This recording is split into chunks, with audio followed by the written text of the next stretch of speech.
호세아는 BC 8세기경 여로보암 2세 때 북이스라엘에서 활동했던 선지자입니다.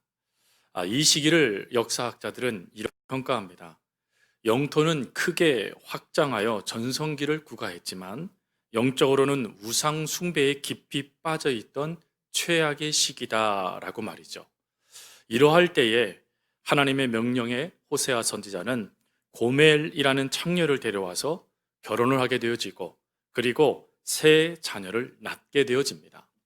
새 자녀를 낳는 이 모습을 보면서 아마 고대 사회에서는 이스라엘 백성들 가운데서 호세아는 가십거리가 되었을 것입니다. 더군다나 호세아가 지어준 자녀들의 이름을 한번 보십시오.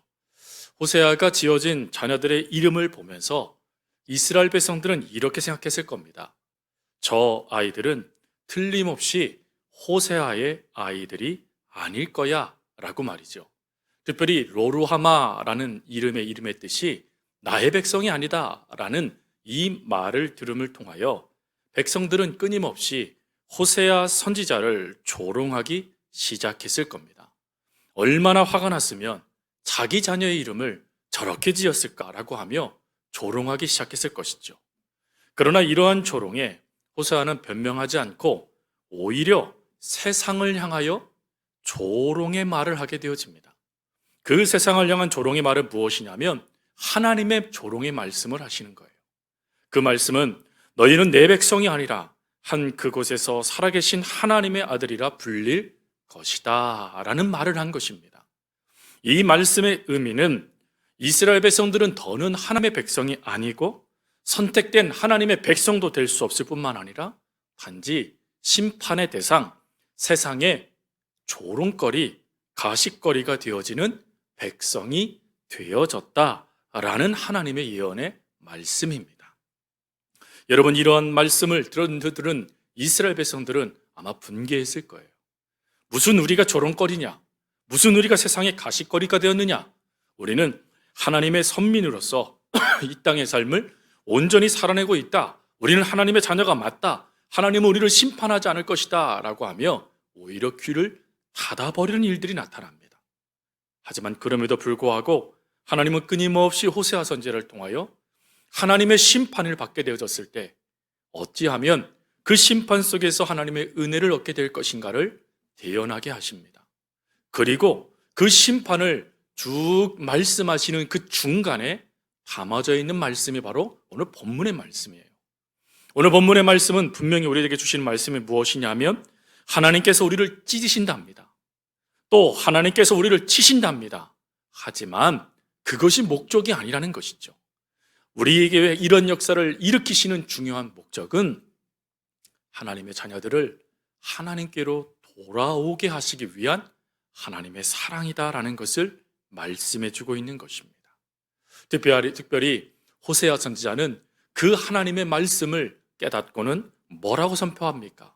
오늘 1절에 오라라고 선포를 해요. 이 오다라는 이 단어는 히브리어로요 레쿠라는 단어가 쓰여졌습니다. 이 레쿠라는 단어는 걸음을 행하는 모습을 이야기하는 동사로 너희는 걸어가라 라는 뜻을 갖고 있죠. 근데 이 뜻은 무엇에서부터 걸어가다 라는 것을 의미합니다. 즉 호세아 선지자가 너희는 걸어가라 라고 말했던 그 걸어가는 장소가 무엇이었겠습니까? 바로 더럽게 냄새나는 죄악의 자리, 그리고 거짓과 비진리가 난무하는 추악한 불순종의 자리를 적극적으로 벗어나 하나님께로 걸어가라, 하나님께로 나오기를 힘쓰라 라고 말하는 것이 바로 오라라는 하나님의 말씀이죠. 여러분, 이 말씀에 이스라엘 백성들은 당연히 하나님께로 나아가야 합니다. 하지만 우리가 읽지 않았지만 4절부터 6절 말씀을 가보면 이들은 여호와께로 돌아가지 않습니다. 왜 이들이 여호와께로 돌아가지 않는가? 그거에 대하여 두 가지 이유가 나오는데, 먼저 4절부터 말씀해 보면 하나님은 이들을 향하여 뭐라고 말씀하시냐면 에브라임아 내가 내게 어떻게 하랴, 유대야 내가 내게 어떻게 하랴 하시면서 그 다음 말씀, 너희의 인애가 아침 구름이나 쉬 없어지는 이슬 같도다라고 말씀을 하세요. 인애라는 이것은 사랑을 말하는 것입니다. 근데 이 사랑이요, 아침 구름, 또 쉬 없이 사라지는 이슬과 같대요. 이 얘기는 무슨 말입니까? 이들이 하나님의 말씀을 듣고 그것을 지켜 행해야 된다는 것을 알고 있었다라는 것입니다. 또 그렇게 행해야 되는 줄도 이들은 분명히 그것을 깨닫고 있었다라는 거예요. 하지만 사랑이 없으니 행하지 않았다라는 것입니다. 즉 하나님을 사랑하지 않으니 어떠한 결과도 행동도 나타나지 않았다라는 것입니다. 또 두 번째 말씀을 보면 6절 말씀을 보십시오. 6절 이렇게 되어 있죠. 나는 인애를 원하고 제사를 원치 아니하며 번제보다 하나님을 아는 것을 원한다라고 하나님 말씀하세요. 여기서 이 하나님을 알다라는 이 단어의 원래 의미의 뜻이 마음이 하나님께 집중되다라는 뜻입니다. 그러면 바꾸어 설명하면 이들이 이 하나님께 번제를 드리고 제사를 드리지만 결론적으로 마음이 하나님께로 집중되지 않았다라는 것입니다. 조금 더 쉬운 말로는 마음이 없으니까 하나님의 말씀도 듣지 않았다. 마음이 하나님으로부터 떠나버리니까 몸도 하나님으로부터 떠나게 됐다라는 것입니다. 이러한 상태가 되니 마음도 없고 또 하나님을 사랑하지도 않으니 당연히 하나님께로 돌아가지 않았다라는 것입니다. 하지만 하나님은 그럼에도 불구하고 이들을 포기하지 않으시죠. 그래서 하나님은 호세아서 14장 말씀에 가보면 이렇게 말씀을 하십니다. 이스라엘아, 내 하나님 여호와께로 돌아오라라고 말이죠. 또 이 당시 활동했던 요엘 선지자를 통해서는 이렇게 말씀하십니다. 요엘서 2장 12절 말씀에 여호와의 말씀에 너희는 이제라도 금식하고 울며 애통하고 마음을 다하여 내게로 돌아오라. 하나님 말씀하세요. 여러분 여기서 이제라도라는 이 단어가 중요한 것이죠. 즉 비록 마음이 떠났습니다. 비록 사랑이 식어버렸습니다. 그러나 그럼에도 불구하고 이제라도 지금이라도 하나님께로 돌아가야 된다라는 것입니다. 비록 우리가 하나님을 인하여 하나님께서 우리를 때로는 찢으셨고 치셨으나 다시금 싸매어 주시고 도로 낫게 해주시는 하나님이 계시니 지금이라도 우리는 하나님께로 돌아가야 된다라고 하나님 말씀해 주시는 것입니다. 그러면 2021년도 이제라도 지금이라도 돌아가야 할 하나님은 어떤 분이십니까? 오늘 성경은 우리들에게 두 하나님의 모습을 설명해 줍니다. 첫 번째, 치료의 하나님이시기 때문입니다. 출애굽기 15장 23절부터 24절 말씀을 보면 이스라엘 백성들이 출애굽하여 3일 길을 걸은 뒤에 마라에 이르게 됩니다. 그 마라는 광야 가운데 있는 오아시스였습니다. 근데 이들이 3일 동안 광야길을 걸었으니 얼마나 목말랐겠습니까? 근데 그 목마름에 이제 시원한 물을 마실 수 있구나 라고 생각하여 물을 입에 댔더니 마라, 다른 말로 쓰다, 괴롭다 하는 고통이 이들에게 다가온 것입니다.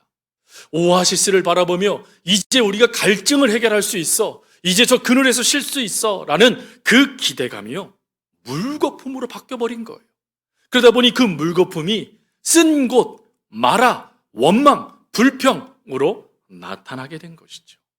여러분, 그러나 이런 마라의 모습이 익숙하지 않으십니까?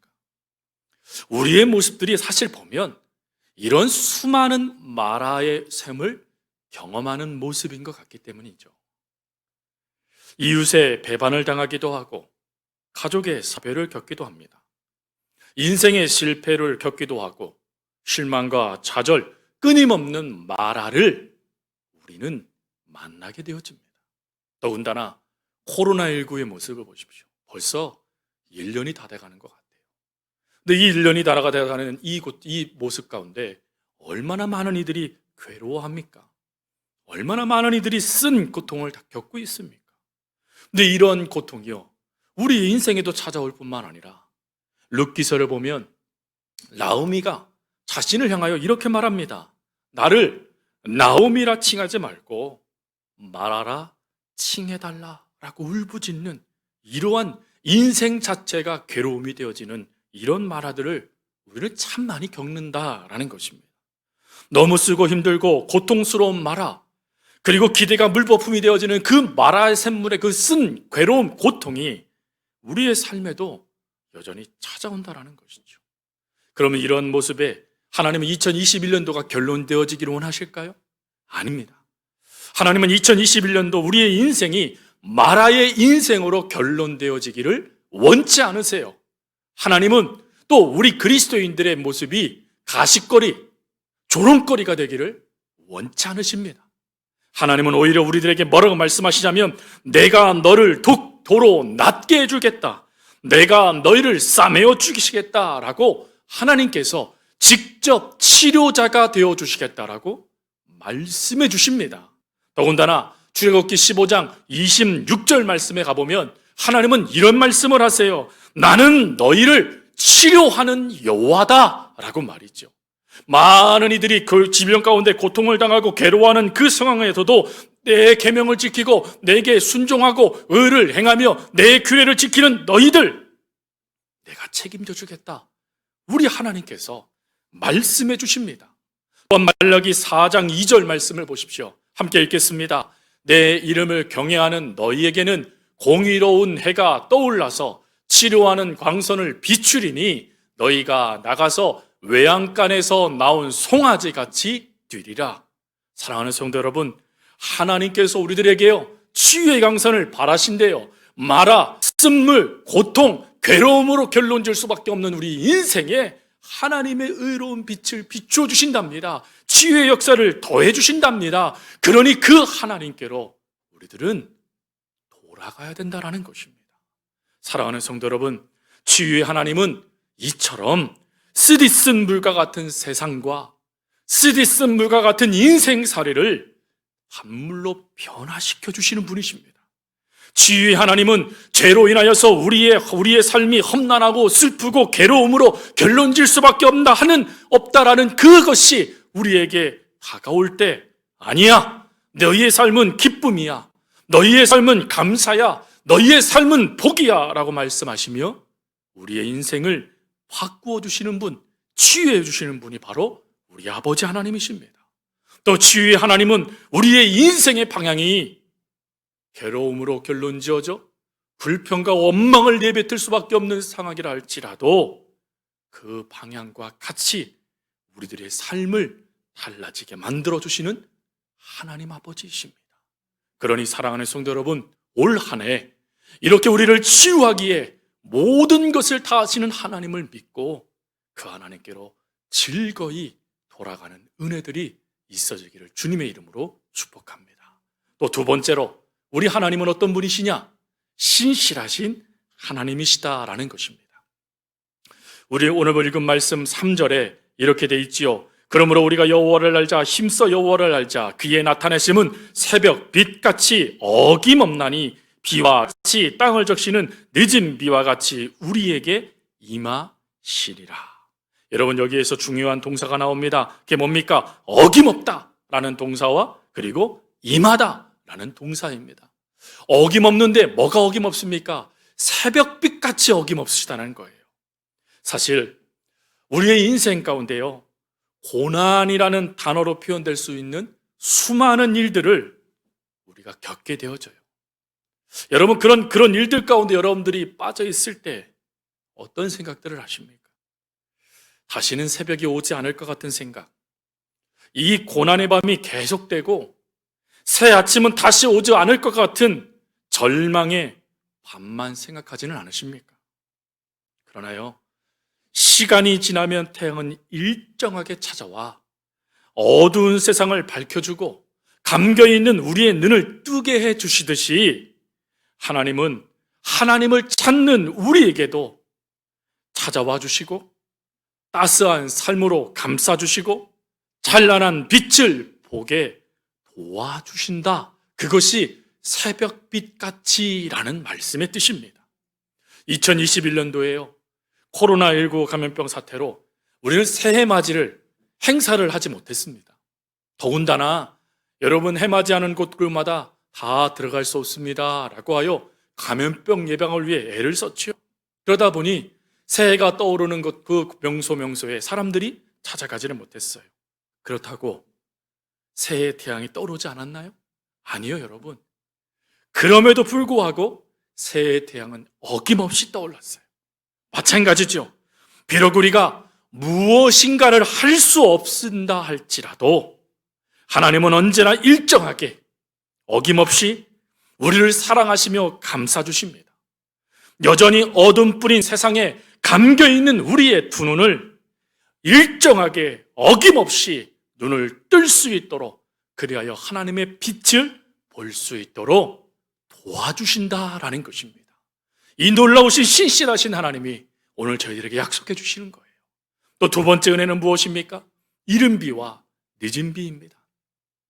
이스라엘 백성들은 우리나라 달력으로 10월 달 정도에 씨를 뿌립니다. 그리고 우리 달력으로 3월, 4월경에 추수하게 되어져요.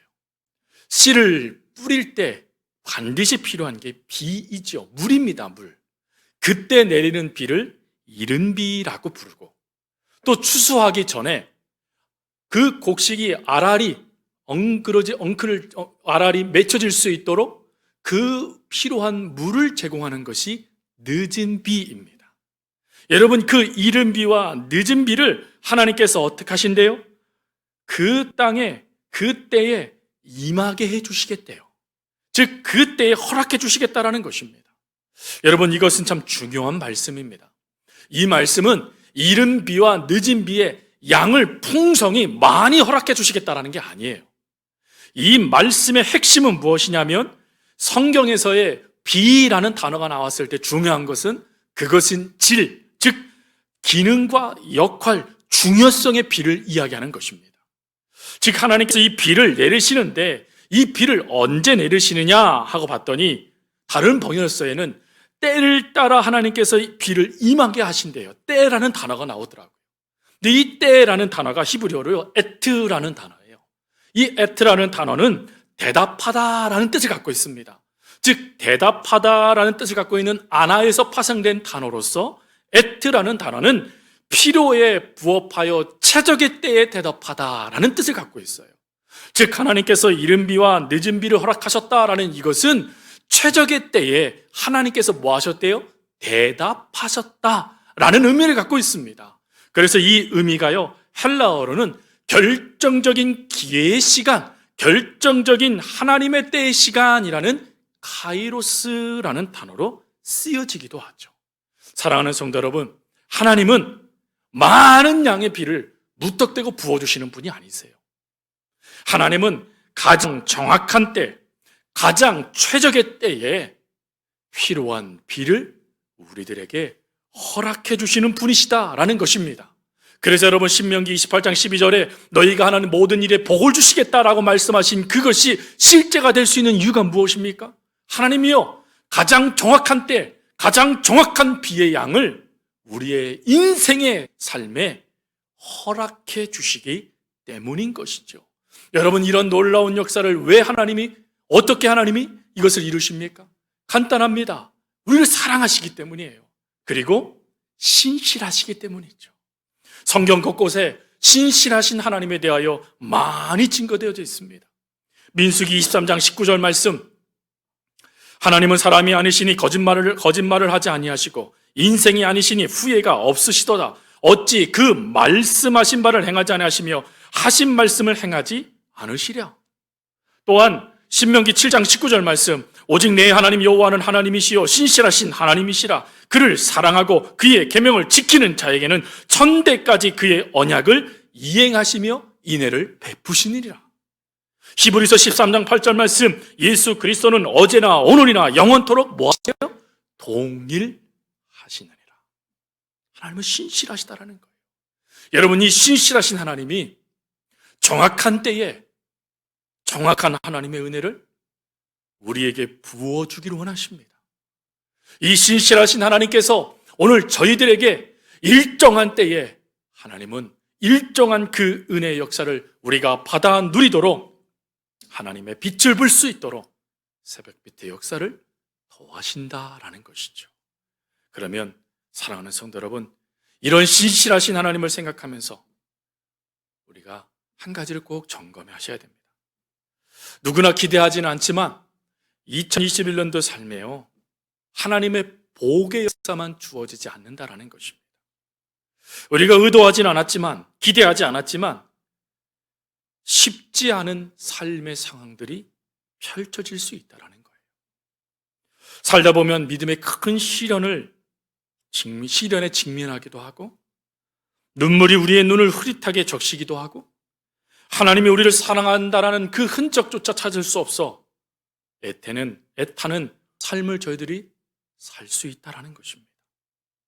더군다나 사단이요, 끊임없이 우리의 깃전에 속삭여서 또 우리의 마음을 신난케 해서 하나님의 놀라운 사랑의 음성을 더 이상 듣지 못하도록 만들 수도 있다는 것입니다. 또 소중한 계획이 물거품이 되고 의지했던 친구들, 가족들이 우리들에게 실망을 줄 수도 있습니다. 더 나아가서요, 그리스도 안의 형제와 자매들이 여러분들에게 등을 돌린 것처럼 느껴질 수도 있을 것입니다. 그럴 때도 하나님의 신실하심을 믿고 그 하나님을 의지하며 걸어갈 수 있겠는가 하는 것입니다. 비록 이러한 상황들이 여러분들에게 끊임없이 좌절감으로, 고통으로, 마라의 인생으로 여러분들을 이끌어가고자 할 때, 그럼에도 불구하고 아니야, 하나님은 신실하셔 라고 고백하며 그 하나님을 의지하며 그 하나님께로 끊임없이 돌아가고자 힘쓰며 그 삶을 살아갈 수 있겠는가 하는 것입니다. 이에 관하여 영국의 시인 윌리엄 쿠퍼의 시가 저와 여러분들의 시가 고백이 되었으면 좋겠습니다. 우리 같이 한번 읽겠습니다. 연약한 이성으로 주님을 판단하지 말고 그분의 은혜를 신뢰하라. 주님은 찌푸린 표정의 섭리 뒤에 미소 띤 얼굴을 감추고 계신다. 너희 두려워하는 성도들이여, 새로운 용기를 내라. 그대들이 그토록 두려워하는 구름은 자비를 가득 머금고 머지않아 그대 머리 위에 축복을 쏟아내리라. 여러분, 이것을 우리의 고백으로 받고 신실하신 하나님, 그리고 오늘도 우리를 치유해 주시는 하나님을 의지함으로, 기쁜 마음으로, 감사한 마음으로 즐거이 하나님께로 나아갈 수 있는 성도님들 되어줄 수 있기를 간절히 주님의 이름으로 부탁드립니다.